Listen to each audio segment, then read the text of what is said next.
যে তুমি যদি অসুস্থ না থাকো এবং তোমার যদি মৃত্যু না হয়, তুমি যদি কাউকে কথা দিয়ে থাকো যে আমি অমুক জায়গায় যাব, তোমাকে সেখানে উপস্থিত হতে হবে।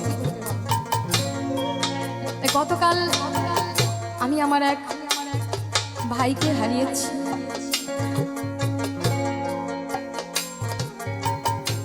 আমার আজকে এখানে দাঁড়িয়ে আসলে গান গাইবার মতো শক্তি ছিল না বা নেই। দয়াল গাওয়াচ্ছে তাই গাইছি। আমার ভিতরে কি চলছে সেটা একমাত্র আমি আর আমার দয়াল।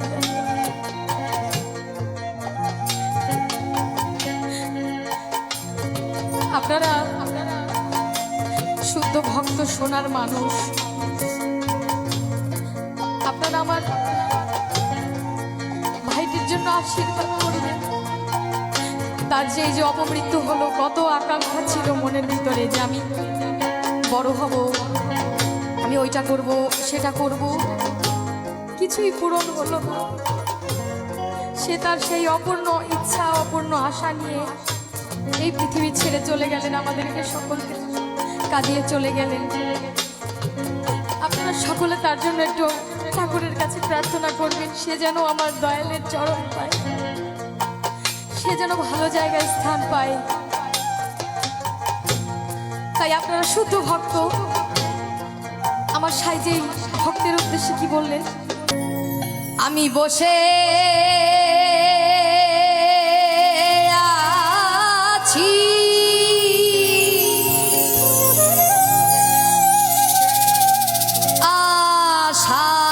আশার সিন্ধু,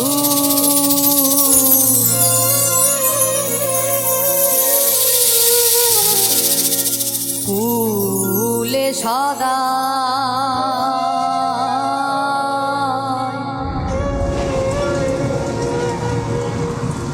কবে সাধু চরণ ধুলি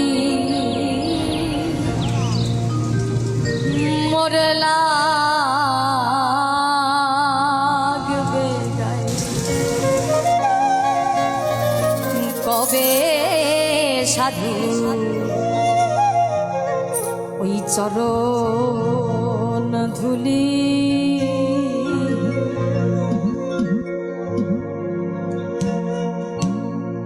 কবে সাধুর চরণ ধুলি মোর লাগবে, কবে সাধুর চরণ ধুলি আমি বসে আছি আশার সিন্ধু, কুলে সদা কবে সাধুর চরণ ধুলি মোর লাগবে, কবে সাধুর চরণ ধুলি।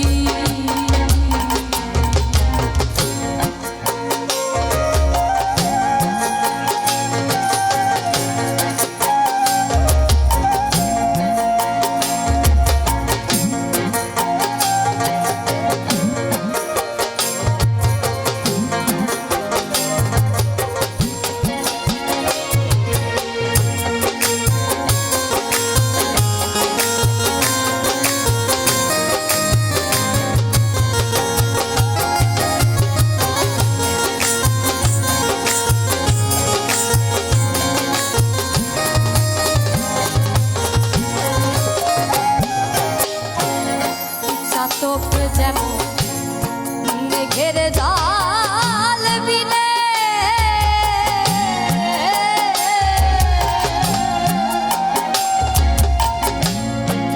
অহর নিশি চেয়ে থাকে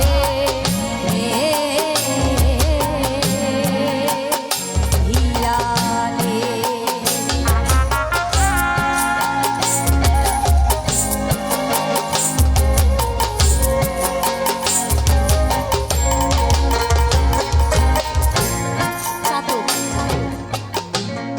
চাতক ছোট্ট একটি পাখি, খুবই সুন্দর এবং চমৎকার। এই পাখিগুলোকে দেখা যায় কোথায় আমরা জানি? এই পাখিগুলোকে সচরাচর সমুদ্রের কিনারায় দেখা যায়, যেখানে প্রচুর জল থাকে সামনে। কিন্তু ওই ছোট্ট চাতকের এতটাই মানে কি বলে, মন থেকে এতটাই জেদ, সেই জেদটা ও মনে মনে ধরে রাখে। কেমন জেদ? ও কিন্তু খুব ছোট্ট একটি প্রাণী, সমুদ্রের কিনারায় থাকে, তবু এক ফোঁটা সমুদ্রের জল ও গ্রহণ করে না। ও একমাত্র ওই মেঘ ধিয়ানে চেয়ে থাকে যে কখন বৃষ্টি হবে এবং ওই বৃষ্টির জল সে গ্রহণ করবে।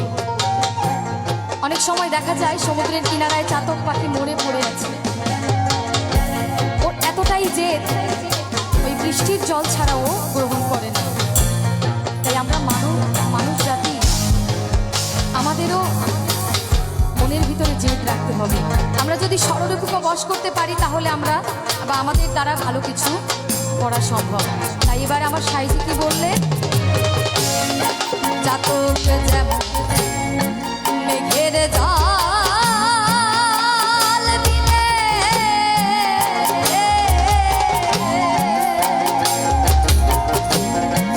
অহর নিশি থাকে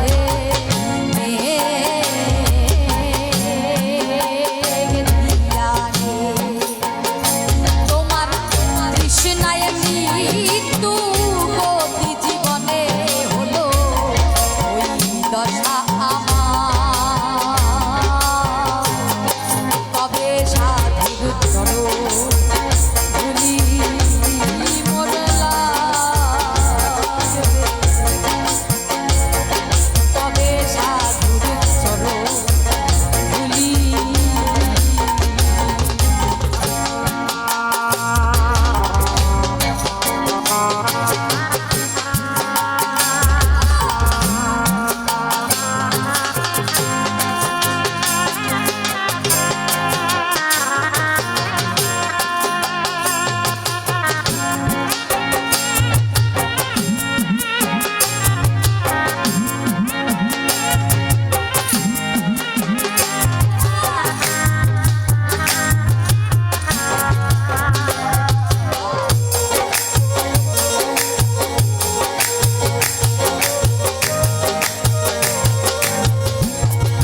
পরশিলে হয় গো সোনা, বুঝি আমার ভাগ্যে তাও হলো না পাপির হও সদাই। আমরা এই পৃথিবী ছেড়ে কে কখন কোন সময় চলে যাব আমরা কেউ জানি না। ইহলোক থেকে পরলোকে যখন আমরা যাব, আমাদের এই খাঁচাটি পড়ে থাকবে, আর কিছুই আমাদের সঙ্গে কিন্তু যাবে না।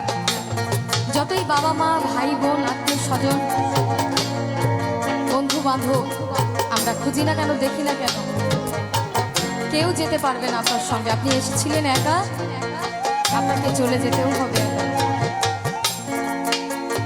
আমি যে আজকে এখানে সুস্থভাবে দাঁড়িয়ে আছি, আমার দয়ালের কৃপা হয়েছিল, তাই আজকে এখানে আমি দাঁড়াতে পেরেছি। যদি তার কৃপা হয় আমি ঠিকভাবে বাড়িতে ফিরে যেতে পারবো। তাই আপনার শুদ্ধ ভক্ত আমাদেরকে সবসময় আশীর্বাদ। আমার বাবা এবং মা আসতে ছোটবেলা থেকেই একটি কথা বলতেন, যে তুমি যদি অসুস্থ না থাকো এবং তোমার যদি মৃত্যু না হয়, তুমি যদি কাউকে কথা দিয়ে থাকো যে আমি অমুক জায়গায় যাব, তোমাকে সেখানে উপস্থিত হতে হবে। গতকাল আমি আমার এক ভাইকে হারিয়েছি।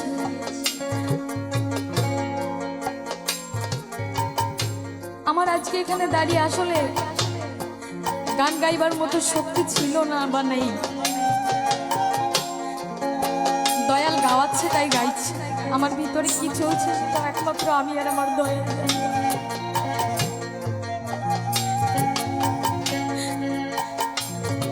আপনারা শুদ্ধ ভক্ত সোনার মানুষ,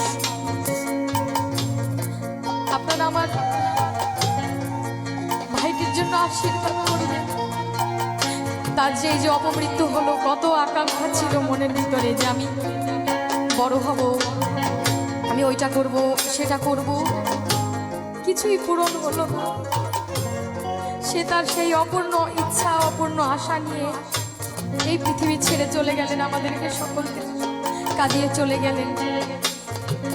আপনারা সকলে তার জন্য একটু ঠাকুরের কাছে প্রার্থনা করবেন, সে যেন আমার দয়ালের চরণ পায়, সে যেন ভালো জায়গায় স্থান পায়।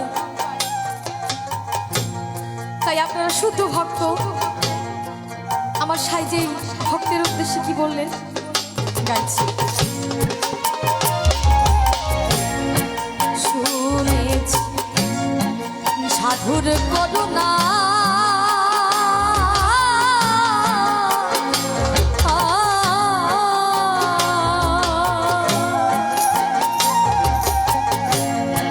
সাধুর চরণ পরশিলে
লালন কেঁদে কয়ে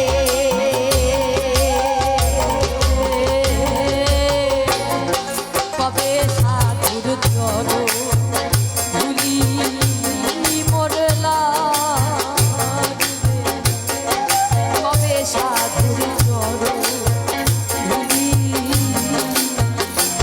আমি বসে আছি আশার সিন্ধু ফুলে সদা,